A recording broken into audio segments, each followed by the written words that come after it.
Okay, we're continuing now in Chapter 39 on the foundations of quantum theory. This section right here is Module 39.6. And we're discussing here, we're beginning the wave equation for matter. Remember, we just concluded from the de Broglie hypothesis that matter is a wave just like electromagnetic theory, both are particles.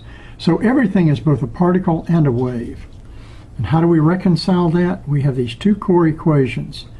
The matter part is related to the wave part as energy is equal to Planck's constant times the frequency, and the momentum, a particle aspect, is Planck's constant divided by the wavelength.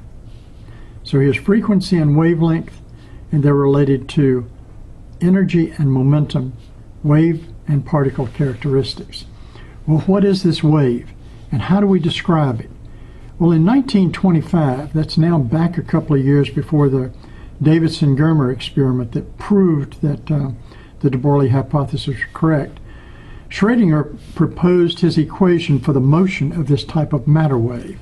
So we're now looking at 1925, and Erwin Schrödinger, a German, proposed this, and this wave was going to be a function of x, y, z, and t. In other words, the wave was spread out over space, and it changed with time. And then in 1925, at the same time that Schrödinger was doing his work, Werner Heisenberg, another German, proposed an alternative formulation in terms of matrix theory. Both of those equations are very complex, partial differential equations and matrix equations, so we don't need to cover them in this course.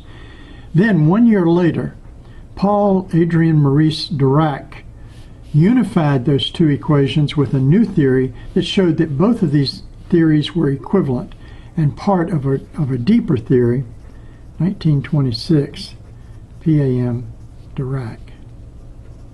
This was Heisenberg. This is Schrödinger.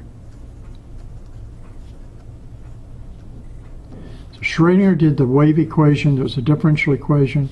Heisenberg did a matrix formulation, and then Dirac showed that both of these were encompassed in a much more complex theory. And now we have an equation for how this wave moves, and we began also with an interpretation of this wave. Is it a wave in something? No. The psi is the amplitude for the probability